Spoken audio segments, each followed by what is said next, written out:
दास म्हणता, माते कशाचे भय, रामा जाईन ज्या स्थळी सुख घना, होईल तेथे जय. रामाया भुवनात्रयी तुझ विणा, नाही दुजा तारक. रामा तू सकलार्थ पूर्ण करिशी, तू तात मी बालक.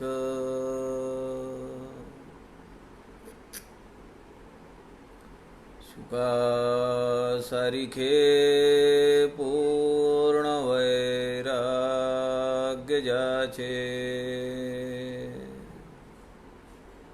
वसिष्ठा परी ज्ञान योगेश्वराचे.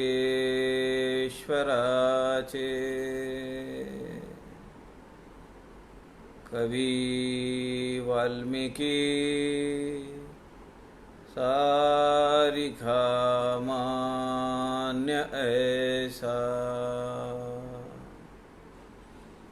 नमस्कार माझा सद्गुरु रामदासा. मला वाटते अंतरीत्वा वसावे, तुझ्या दासबोधासी त्वा बोध व्हावे. अपत्यापरी पाजवी प्रेमरसा, महाराजया सद्गुरु रामदासा. जय जय रघुवीर समर्थ, सब संतन की जय.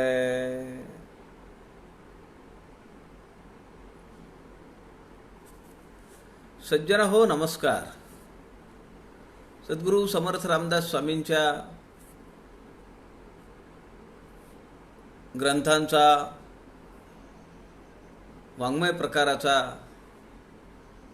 अभ्यास करण्यासाठी आदरणीय प्रवीणजी शास्त्री दिवाकर यांनी आपल्याला संत समागम हे व्यासपीठ उपलब्ध करून दिलेलं आहे. आपण समर्थ रामदास स्वामींच्या जुना दासबोध या लघुकाव्याचा विचार करतो आहोत. जुन्या दासबोधातील समास 5वा, त्यात आपण काल 65व्या ओवीपर्यंत आलो होतो. जो दांभिक शिष्य आहे, खोटा आहे, लबाड आहे, दिखावा करणारा शिष्य आहे, अशा शिष्याचं वर्णन समर्थ या ठिकाणी करतायत. बऱ्याचशा ओव्या त्यातल्या आपण काल पाहिल्या. ओवी क्रमांक 60च्या पुढे, 66च्या पुढे आपण आज विचार करूया. श्रीराम समर्थ. श्रीराम. काखे घेऊन या दारा, म्हणे मज संन्यासी करा, तैसा विषयी सैरा वैरा, ज्ञान बडबडी. श्रीराम. असो ऐसे पडत मूर्ख, ते काय जाणती अद्वैत सुख. नारकी प्राणी नरक, भोगिती स्वयेच्छा श्रीराम. वैशेची करील सेवा, तो कैसा मंत्री म्हणावा. तैसा विषय दास मानावा, भक्तराज केवी श्रीराम. तैसे विषयी बापुडे, त्यास ज्ञान कोणीकडे. वाचाळ शाब्दिक बडबडे, वरपडे झाले श्रीराम. ऐसा शिष्य परमनष्ट, कनिष्ठामध्ये कनिष्ठ. हीन अविवेकी आणि दृष्ट, खळखोटे दुर्जन श्रीराम. दांभिक शिष्याचं वर्णन समर्थ करतायत. ज्याच्या अंतःकरणातून, ज्याच्या मनातून प्रपंचातली आसक्ती संपलेली नाहीये, विषय वासना संपलेल्या नाहीयेत, तो जर देखावा करत असेल, समाजाची दिशाभूल करत असेल, तर हे महापाप आहे असं समर्थ सांगतात. काखे घेऊन या दारा, म्हणे मज संन्यासी करा. तैसा विषयी सैरा वैरा ज्ञान बडबडी. माझे एक नातेवाईक आहेत, त्यांना अध्यात्माची आवड आहे. पण गडबड काय आहे की त्यांच्या ज्या पत्नी आहेत त्या प्रपंचात अत्यंतिक लिप्त आहेत. त्यांना त्यांची जी सून आहे तिच्या संसारात लक्ष घालायचं आहे, त्यांची जी मुलगी आहे, जावाई आहे, त्यांच्या संसारात लक्ष घालायचं आहे.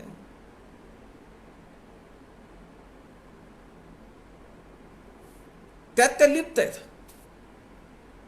आणि हे जे नातेवाईक आहेत माझे, त्यांना मात्र आध्यात्मिक आवड आहे. ज्ञानेश्वरीचं पारायण करावं, दासबोधाचं पारायण करावं, ते आजपासून पारायणाला बसलेले आहेत. आजपासून दास नवमी पर्यंत रोज एक समास प्रत्येकाने वाचायचा आहे. हे चक्री पारायण नाहीये, रोज एक समास. शेकडो ग्रुप झालेत, शेकडो ग्रुप. मागच्या 8-10 दिवसाखाली माझ्या माहितीप्रमाणे 323वा ग्रुप होता.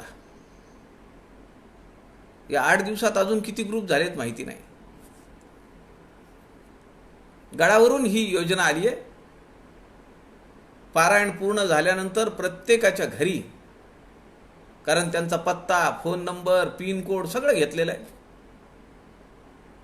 त्या प्रत्येकाला गडावरून प्रमाणपत्र मिळेल. किती मोठी चळवळ चालू झाली आहे एका दृष्टीनं. समर्थ म्हणतात त्याप्रमाणे हातोपाती देव ओळेसा करावा. आपण सांगितलं पाहिजे, एकाला सांगायचं, एकाने दुसऱ्याला, दुसऱ्याने तिसऱ्याला. त्यात काही अहंकारी लोकही असतात. त्याचाही मला अनुभव आला. म्हणजे जेव्हा ही यादी तयार झाली, तयार व्हायला लागली, या उपक्रमाचे मेसेजेस पडायला लागले, पोस्ट पडायला लागल्या, मग त्यामध्ये जे ग्रुप लीडर आहेत त्यांनी सांगितले की मला तुमचा पूर्ण नाव, पत्ता, फोन नंबर, पिन कोड सह कळवा. काही जणांनी त्यात लिहिलं, मला पारायणाला बसायचं आहे, विजय वसंतराव लाड, माझे नाव यादीमध्ये घ्या. पण सूचना काय हे तरी तुम्ही वाचाल की नाही? सूचनेमध्ये स्पष्ट लिहिलंय तुमचं पूर्ण नाव, पिनकोड सह पत्ता आणि तुमचा फोन क्रमांक एवढं कळवायचंय. मी त्यावर लिहिलं, म्हणलं सूचनांचं का नाही वाचन करायचं आपण? जे केवळ माझं नाव घ्या म्हणून हात वर करतील त्यांना या उपक्रमात प्रवेश मिळणार नाही. कारण जे ग्रुप लीडर आहेत ते वारंवार विनंती करतायत की मला एवढी माहिती पाहिजे, कारण हा जो फॉर्म आहे तो फॉर्म गुगलने भरायचा आहे. ऑनलाईन माहिती आहे सगळी ती. मग ती जर माहिती एखाद्या ठिकाणी कमी जास्त असेल तर ते फॉर्म ऍक्सेप्ट होत नाही.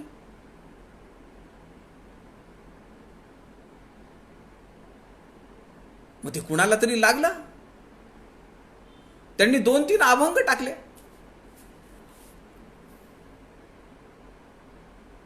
आणि त्यात लिहिलेलं होतं, तुसडेपणा बरोबर नाही, लोकांना घालून पाडून बोलणं चुकीचं आहे, अशाने संघटन कसं करणार. आता मी विचार केला, म्हणलं आता याला काय उत्तर देऊ.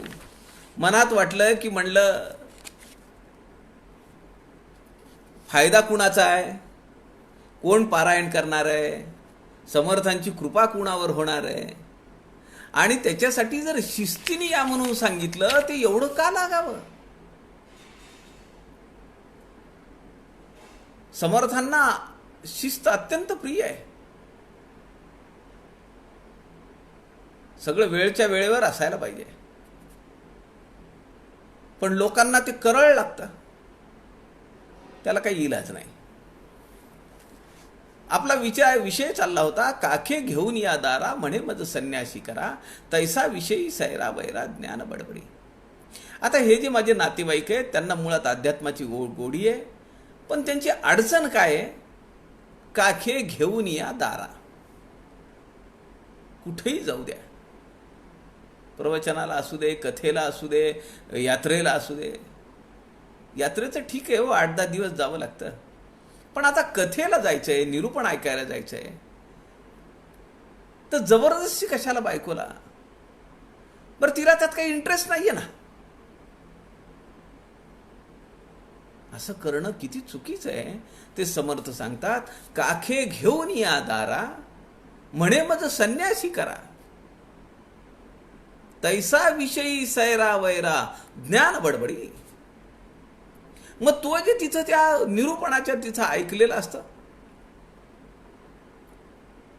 निरूपणी हे सद्वृत्ती होते, स्थळत्याग होता सवेची जाते, काय करू रे क्रिया घडेना. समर्थ करुणाष्टकामध्ये तळमळीने विचारतायत, रामाला काय करू मी, सांग मला.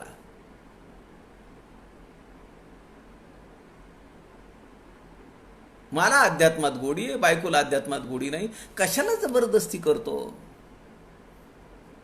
आणि तिथं जे ऐकलेलं असतं त्यावर आपलं ज्ञान पाजळायचं, त्याचे दाखले द्यायचे. डोंगरे महाराज असं म्हणतात, ढोक महाराज तसं म्हणतात, जगताप महाराज तसं म्हणतात, सगळी उदाहरणं द्यायची. समर्थ म्हणतात, तैसा विषयी सैरा वैरा ज्ञान बडबडी. आता याला खरं तर काही गरज आहे का. आध्यात्मिक वाटेवरचा प्रवास हा ज्याचा त्याचा आहे. वडिलांना आवडत असेल म्हणून मुलाला आवडेलच याचा नियम नाही, आणि अपेक्षा पण करू नये. बायकोला आवडत असेल तर नवऱ्याला आवडलंच पाहिजे, काही गरज नाही. ज्याचं त्याचं प्रारब्ध आहे ना.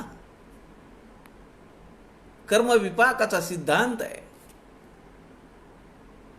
द्रव्यदारा तेची तीर्थ, द्रव्यदारा तोची परमार्थ, द्रव्यदारा सकळ स्वार्थ, म्हणे तो बद्ध श्रीराम. मग आपण बद्ध आहोत का निरूपणाला जाणारे आपण साधक आहोत.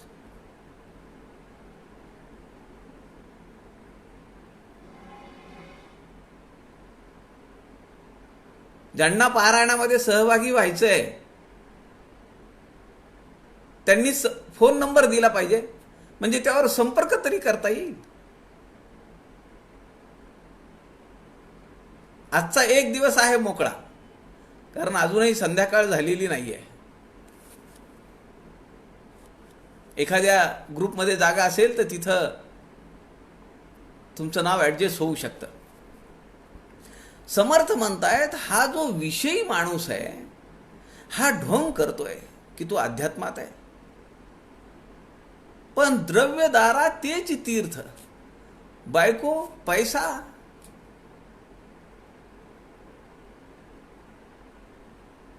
हेच त्याचं तीर्थ आहे. द्रव्यदारा तोची परमार्थ.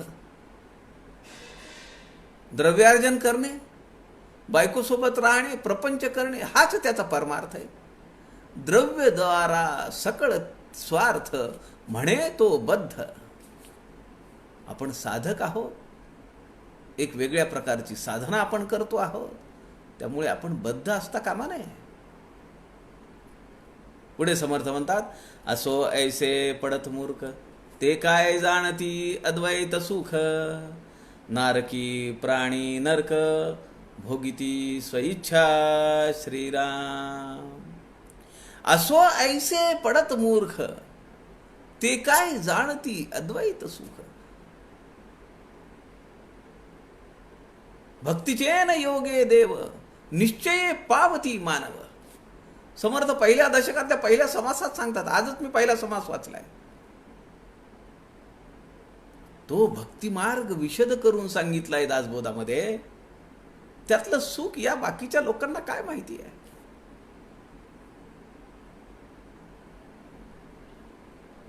समर्थ म्हणतात, अशी सगळी मंडळी जी आहेत, ही नारकी प्राणी नरक, भोगिती स्वइच्छा. आपल्या इच्छेने, आपल्या कर्माप्रमाणे ते त्या नरकामध्ये राहत असतात. मनात वाचिरे पूर्व संचित केले, तया सारिखे भोगणे प्राप्त झाले.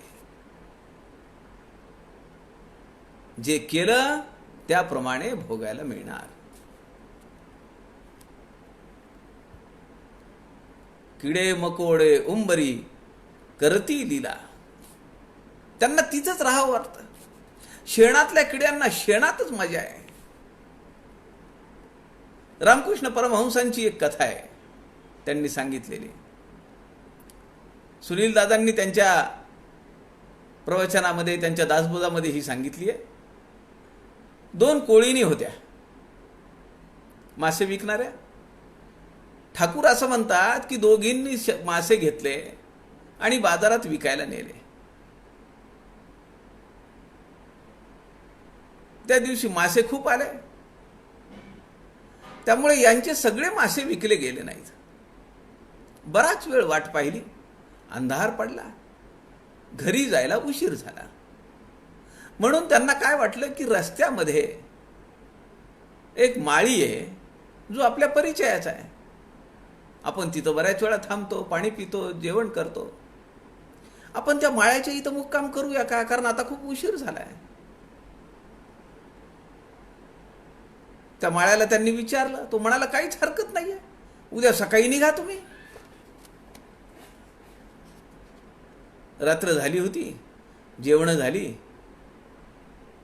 आणि मग माळ्याने सांगितलं की बाबा इथं माझं हे फुलांचं दुकान आहे, त्यामध्ये तुम्ही झोपू शकता. आता फुलांच्या दुकानामध्ये सगळी फुलं आहेत, मोगऱ्याची, चाफ्याची, जाईजुईची, निशिगंधाची, सुगंध आहे. पण बराच वेळ झाला तरी या दोघींना झोप येईना. कुस बदलताय तिकडून तिकडे, तिकडून इकडे. एक दुसरीला म्हणतीये, काय घाण वास येतोय सगळा इकडे, काय उंदीर फिंदीर मेला का काय. दुसरी म्हणतीये, मला पण झोप येईना. त्या दोघींच्या लक्षात आलं, आपल्याला या फुलांच्या वासात झोप येणार नाही. मग काय करावं. टोपलीमध्ये जे मासे होते, ठाकूर म्हणतात, त्यावर त्यांनी थोडं पाणी शिंपडलं आणि त्या टोपलीवर आपलं डोकं ठेवून त्या झोपी गेल्या. त्या माशांच्या वासामध्ये त्यांना मात्र झोप छान लागली. या जगामध्ये कधीही कुणावरही भगवंत अन्याय करत नाही. ज्याने जे पेरलेलं आहे त्याप्रमाणे ते त्याला भोगावं लागतं. आपण जे जे पेरू ते ते आपल्याला फळ त्याचं मिळतं. असो ऐसे पडत मूर्ख, ते काय जाणती अद्वैत सुख. नारकी प्राणी नरक भोगिती स्वइच्छा. ते त्यांच्या इच्छेप्रमाणे भोगत असतात, त्याला कुणीही जबाबदार नाहीये.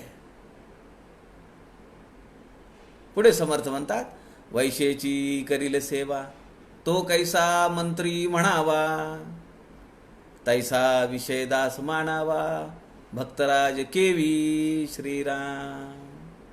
वैश्येची करील सेवा. मला बरेच दिवस असं वाटत होतं की या ठिकाणी वेश्येची सेवा करील तो कैसा मंत्री म्हणावा. एखाद्या राज्यामध्ये राज्याचं मंत्रिमंडळ आहे, त्यामध्ये एखादा मंत्री आहे आणि तो जर वेश्येकडे जर जात असेल तर त्याला मंत्री कसं म्हणता येईल. असा माझा ग्रह अनेक वर्ष होता.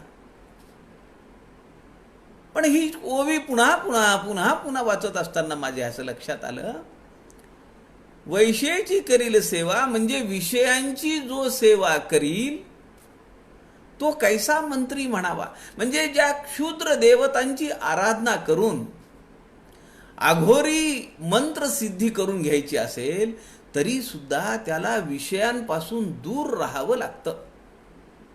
तो कसा काय मांत्रिक होईल असा प्रश्न आहे.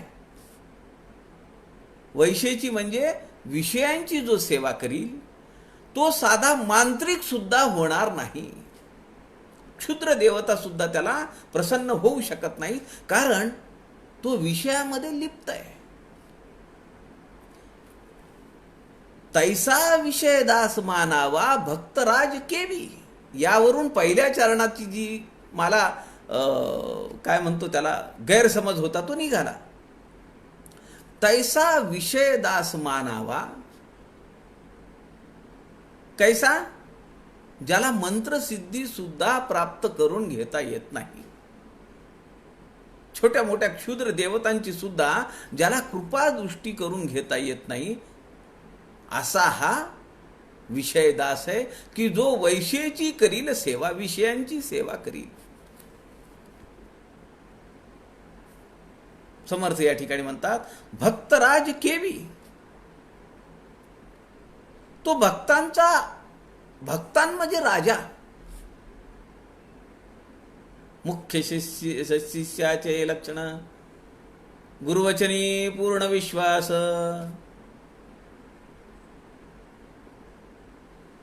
भक्तांमध्ये सुद्धा तो प्रमुख पदावर कसा जाऊन बसू शकेल. तैसा विषय दास मानावा भक्तराज केवी. त्याला साधा भक्त सुद्धा होता येणार नाही. भक्तराज कसा होऊ शकेल. तैसे विषयी बापुडे त्या सज्ञान कोणीकडे, वाचाळ शाब्दिक बडबडे वरपडे झाले श्रीराम. समर्थ म्हणतात, याप्रमाणे जे विषयी आहेत त्या अभाग्यांना ज्ञानाची प्राप्ती कशी होऊ शकेल. त्यांनी काय करावं की इकडे ऐकलं तिकडे ऐकलं त्याची पोपटपंची करावी. वाचाळ शाब्दिक बडबडे वरपडे झाले. त्यांचं हास्य झालं. नंतर ते उघडे पडले, त्यांचा दांभिकपणा उघडा पडला. लोकांच्या लक्षात आलं की ही फक्त शाब्दिक खटपट आहे, यांच्या आचरणात भक्ती कुठंच नाही आहे.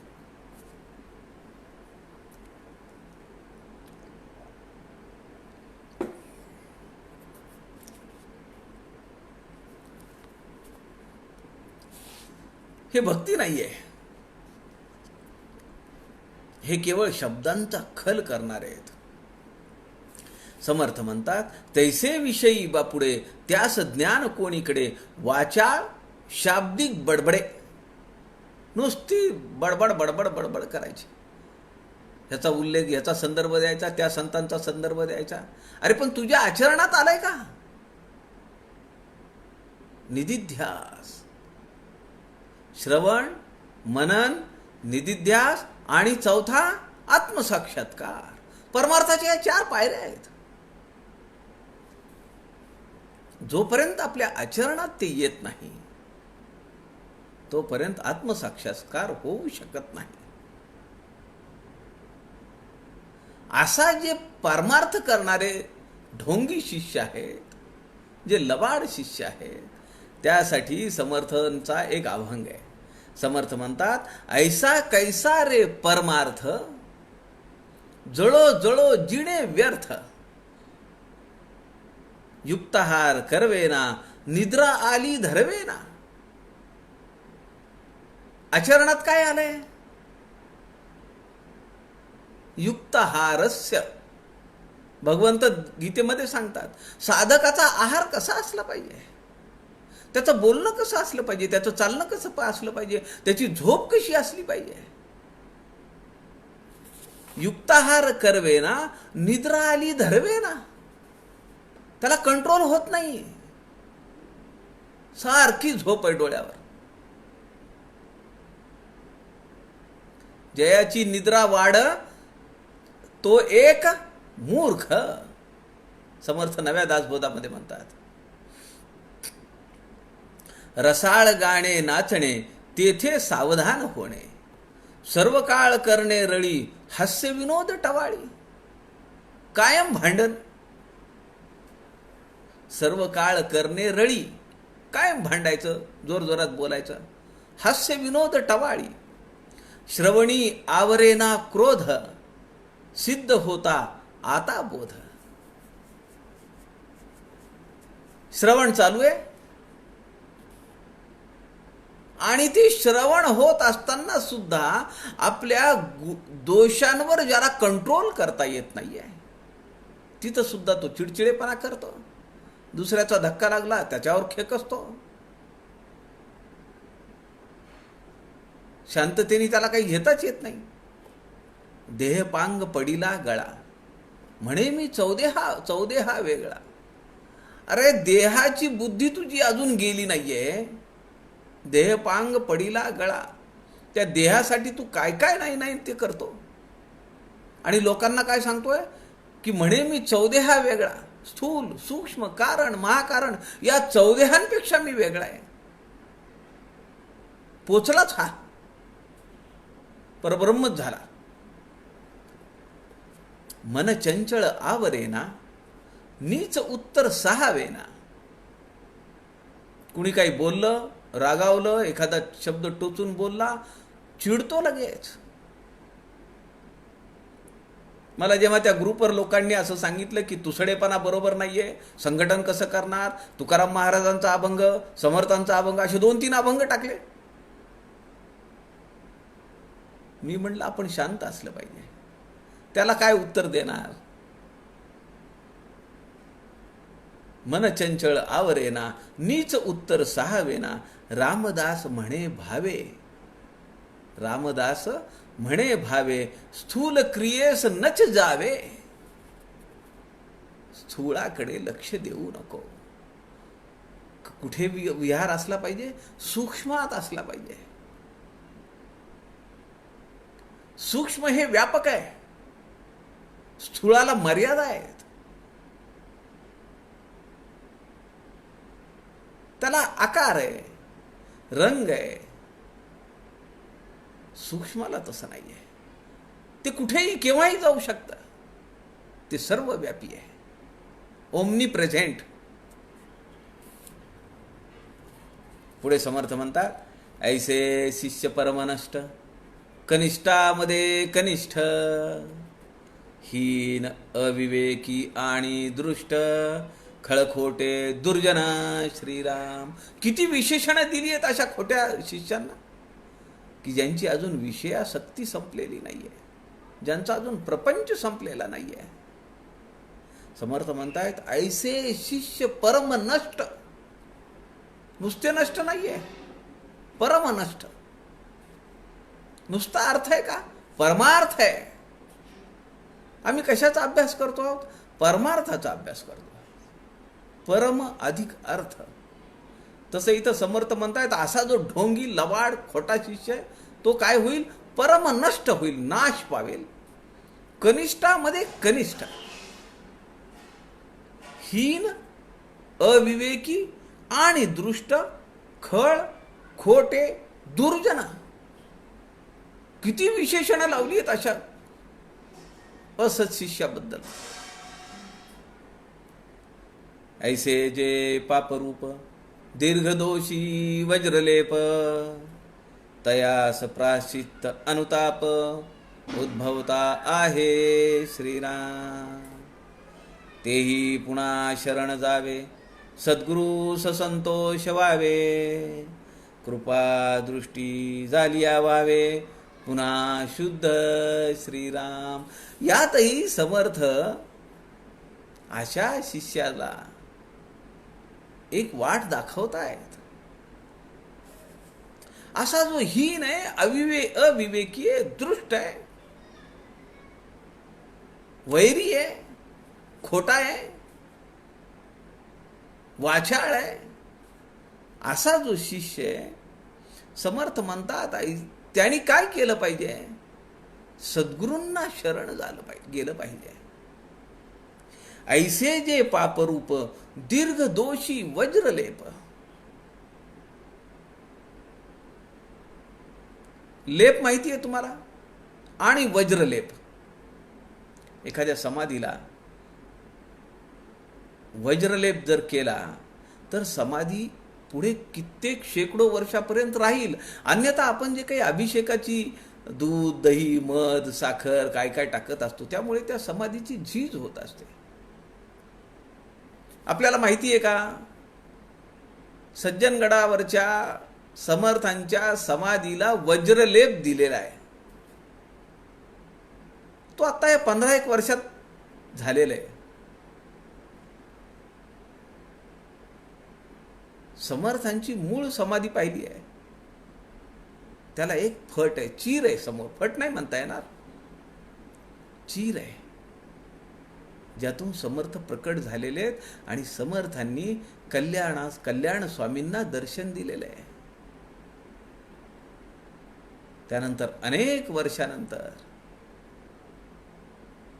श्रीधर स्वामींना दर्शन दिलेलं आहे आणि भगवान म्हणून उपाधी दिलेली आहे.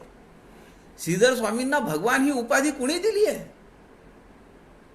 आम्ही म्हणतो सद्गुरु भगवान श्रीधर स्वामी महाराज की जय. भगवान कुणी सांगितलं हे? सद्गुरु भगवान श्रीधर स्वामी महाराज की जय. भगवान ही उपाधी पूजनीय श्रीधर स्वामींना समर्थ रामदासांनी दिलेली आहे. या 2 सत्पुरुषांना दर्शन देताना समाधी भंगलेली आहे. ती समाधी मी पाहिलेली आहे. आता वज्रलेप झाला, आता ती भंगलेली चीर वगैरे काही दिसत नाही.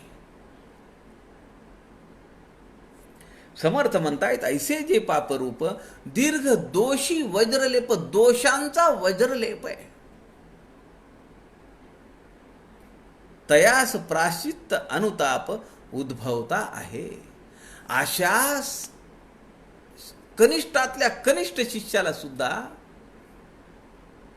अनुताप येतो.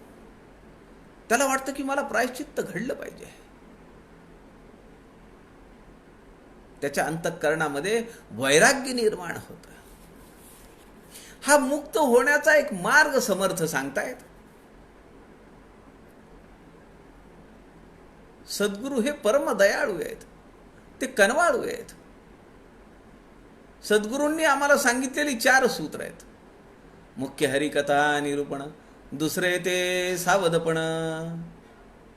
मुख्य हरिकथा निरूपण, दुसरे ते राजकारण, तिसरे सावधपण सर्व विषयी श्रीराम, चौथा अत्यंत साक्षेप, अन्याये थोर अथवा अल्प, क्षमा करीत जावे श्रीराम.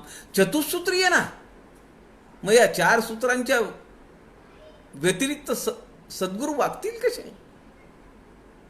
अन्याय, थोर अथवा अल्प, क्षमा करीत जावे.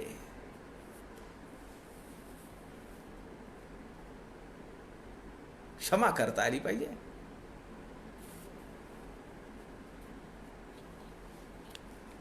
एक संत म्हणतात, करथाता क्यों रहा अब करी क्यों पछताए. आता पश्चाताप करून काय करतो? जेव्हा केलं तेव्हा का नाही समजलं? करता था क्यों रहा अब करी क्यों पछताए, बोवे पेड़ बबूल का आम कहां से पाय. जे जे कर्म केलं, ज्या ज्या गोष्टी केल्या, त्याचं फळ तुला भोगावं लागेल.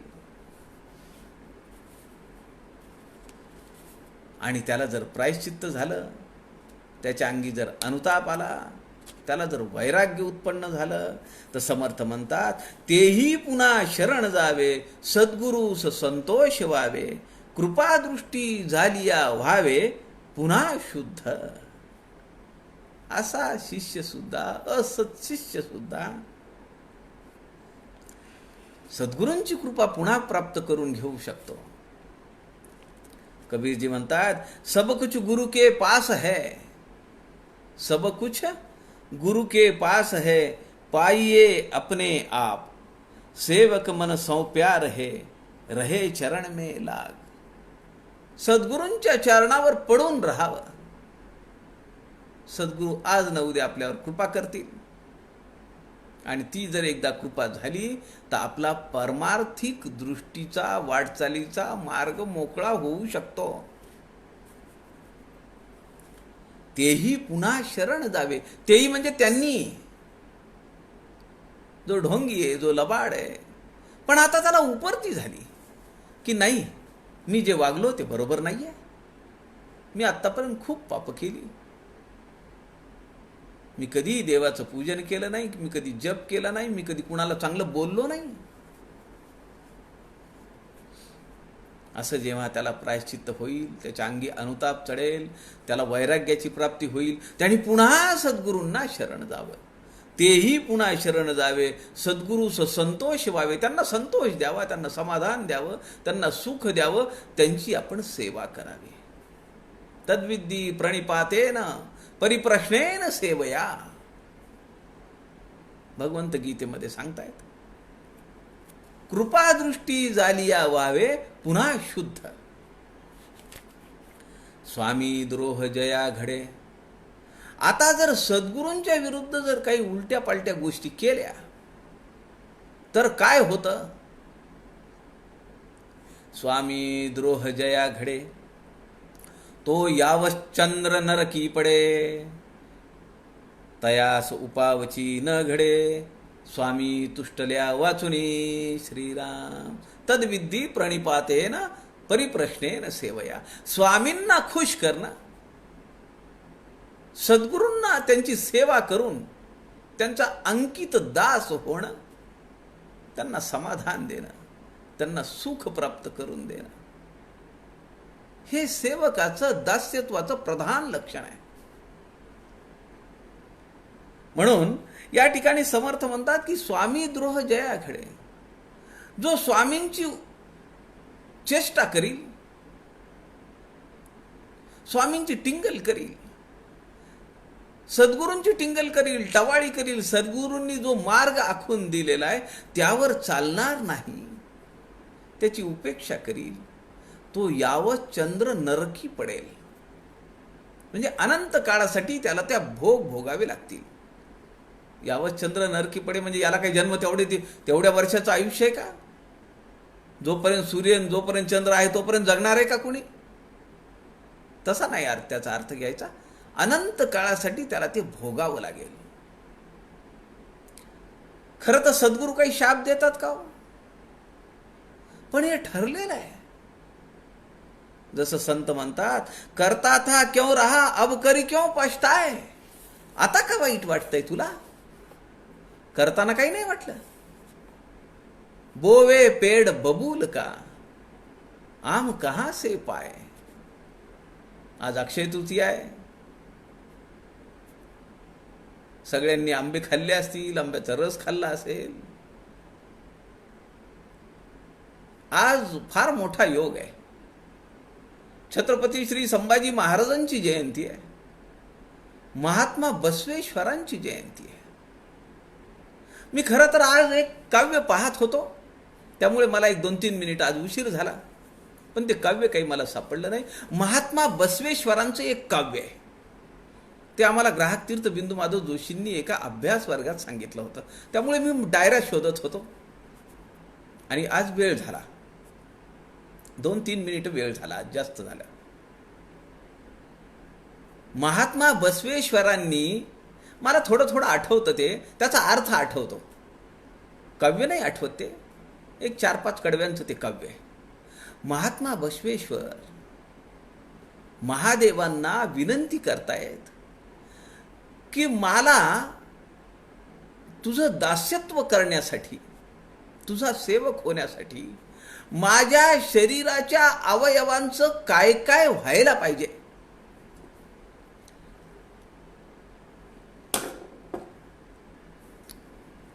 ते त्यात वर्णन आहे. आज महात्मा बसवेश्वरांची जयंती आहे म्हणून मला ते तुम्हाला म्हणून दाखवायचं होतं. माझ्या डोक्याचा विणा होऊ दे, माझ्या शरीरातल्या नसांच्या तारा होऊ दे, त्या विणेच्या तारा होऊ दे. फार सुरेख काव्य आहे ते. असं दास्यत्व मला तुझं घडू दे. काय सेव्य भाव आहे, किती दास्यत्वाचा भाव आहे. खूप सुरेख काव्य आहे ते. छत्रपती संभाजी महाराजांची आज जयंती आहे. आज परशुरामांची जयंती आहे. परशुरामांच्या जयंतीवरनं मला आठवतं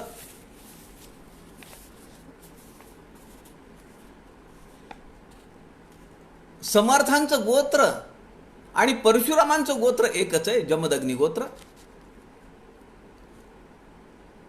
समर्थ यात्रा करत चिपळूणला गेले. रघुनायकाचा आत्यंतिक दास्य भाव रघुनायकाप्रती अंतःकरणात घेऊन भारताचं परिभ्रमण करतायत समर्थ. काही ठिकाणी त्यांना वाईट अनुभव आले. तेव्हा जमदग्नी ऋषींना उद्देशून त्यांनी एक काव्य केलं आणि ते म्हणतायत की तुमचा मुलगा परशुराम माझ्याकडे लक्ष देत नाहीये. मी रामाचा दास आहे, तुमचं माझं गोत्र एक आहे. तुम्ही त्याला काहीतरी शिकवा की जेणेकरून तो माझ्याकडे लक्ष ठेवील. किती लढिवाळपणा आहे. अत्यंत गोड पंचक आहे हे. समर्थ म्हणतायत महाकोप अग्नी ऋषी जमदग्नी समर्था तया जाणीजे सर्व सुज्ञी सदा सर्वदा घेतसे नाम तुझे वरिष्ठा स्वभावेची हे गोत्र माझे. तुम्ही मला वरिष्ठ आहे पण तुमचं माझं गोत्र एक आहे. वसे सागराचे तिरीसूत तुझा, चिपळूणला वसे सागराचे तिरीसूत तुझा समाचार तो घेत नाहीच माझा. माझ्याकडे तो ढुंकन बघत नाहीये. तयाला बहुता परी शिकवावे स्वभावेची ओढेल ऐसे करावे. काही शिकवा त्याला. अहो मी रामाचा दास आहे, विसरलात का तुम्ही? रामाच्या भात्यातून निघालेला एक बाण सुद्धा परशुराम सहन करू शकले नाहीत. ते म्हणाले तू हरकत नाही, माझं पुण्य सगळं वाहू त्या बाणावर घेऊन जाऊ दे. मी साधना पुन्हा करीन आणि पुन्हा ते पुण्य प्राप्त करीन, पण माझ्या मोक्षाचा रस्ता तू बंद करू नकोस. अशा त्या रघुनायकाचा मी शिष्य आहे, दास आहे. तयाला बहुता परी शिकवावे स्वभावेच ओढेल ऐसे करावे. किती एक मागे बहुयुद्ध केले, त्याच्याबद्दल तुम्ही नुसतं ऐकूनच आहे.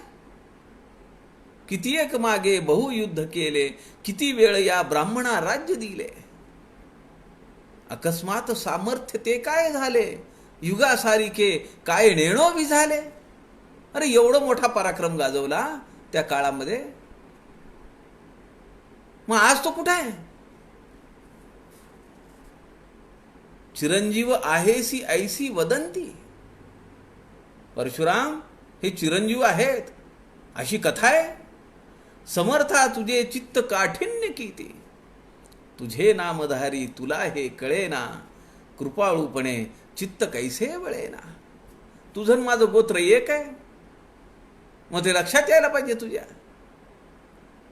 नको रे उदासीन हे वाक्य मानी, समर्था असावे बहुसाभिमानी.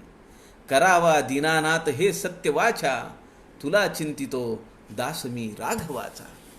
असं जमदग्नी ऋषींना ते आपल्या पंचकातमध्ये म्हणतात. करुणाष्टका एक करत हे करुणाष्टकही म्हणायला हरकत नाही. या समर्थ रामदासांनी ज्या आरत्या केलेल्या आहेत ना, त्या आरतीमध्ये परशुरामांची सुद्धा आरती आहे. जय जय भार्गवा रे, जय जय भार्गवा रे, तुझ करिता खोटा मार्ग वारे. नष्ट क्षेत्री निर्दाळिले, भले ब्राह्मण पाळिले. सहस्त्रार्जुनाचा संहार, फेडियला भूमिभार. या सहस्त्रार्जुनांनी रावणाला पराभूत केलेलं आहे. सहस्त्रार्जुनाचा संहार, त्या सहस्त्रार्जुनाचा तू संहार केलास. दास म्हणे रे सरस, हाती घेतला फरस. तू सगळ्यांपेक्षा सरस आहेस, पुढे आहेस, आणि तुझ्या हातामध्ये तो घेतलेला फरस आहे.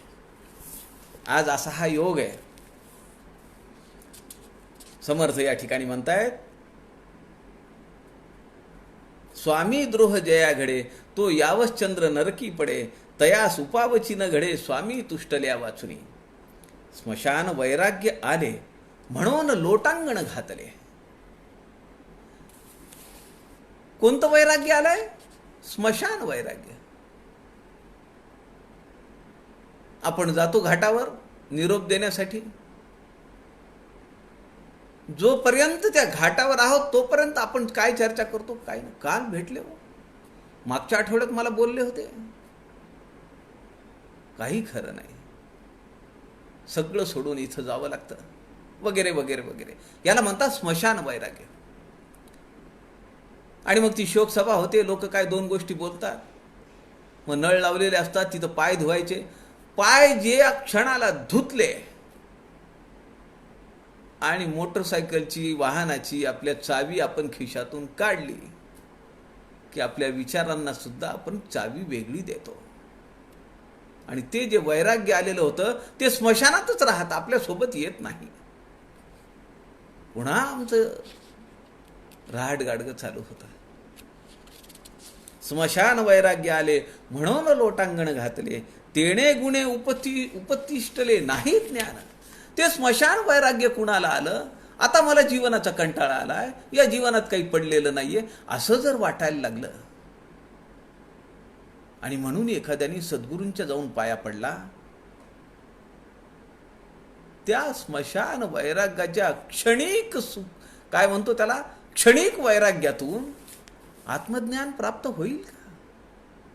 सद्गुरू कृपा करतील का? पुढे समर्थ म्हणतात, भाव आणिला जायाचा, मंत्र घेतला गुरुचा, शिष्य झाला 2 दिवसांचा, मंत्रा कारणे श्रीराम. थोडी श्रद्धा निर्माण झाली, घाईघाईने गुरुचा मंत्र घेतला आणि त्या मंत्राच्या बळावर तो पुन्हा फिरत राहतो. शिष्य झाला 2 दिवसांचा. त्याचं शिष्यत्व काही टिकत नाही. कारण काय? प्रपंचातली आसक्ती संपलेली नाहीये. अशा ढोंगी, खोटारड्या, वैराग्य स्मशानातून सद्गुरूंच्या चरणी लागलेल्या शिष्याचं वर्णन समर्थांनी पुढेही चालूच ठेवलेलं आहे. पुढच्या ओव्यांचा विचार उद्या दुपारी 3 वाजताच्या सत्रामध्ये आपण करू. आपल्या सगळ्यांच्या हृदयस्थ परमेश्वरास वंदन करतो. झालेली सेवा समर्थांच्या चरणी अर्पण करतो. जय जय रघुवीर समर्थ.